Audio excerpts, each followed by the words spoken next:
So, welcome to Rhulani inside. Hey, nice sun, nice weather.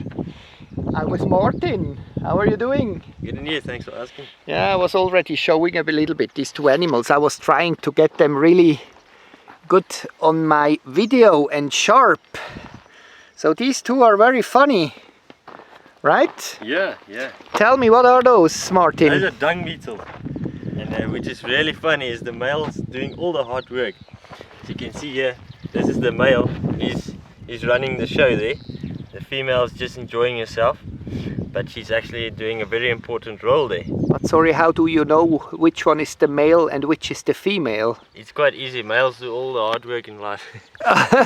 Okay, we have to cut this comment probably. No, we won't. So the female is busy laying an egg inside, and the male is going to look for a suitable place, and they will probably put this honeymoon ball, as we call it, into the ground. Right. And then the larvae will have a lot of food when they hatch. But so they are just rolling a ball through the bush the whole life now? Yes. Is this the life of a dung beetle? Yes.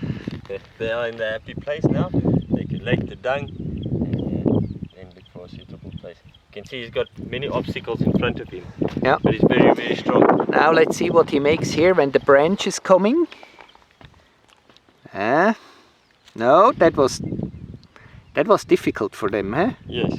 Tell me, can they fly? Yes, they can fly, and they can inflict some pain to rangers, especially if you're driving and there's a strong wind coming. They hit you in the face sometimes. Alright.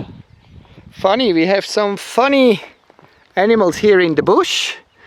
So when you come to Madikwe, watch out also to the soil, to the floor, and you will see our dung beetles. That was very interesting. Thank you very much, Martin. That was Rhulani. Bye bye. Bye bye.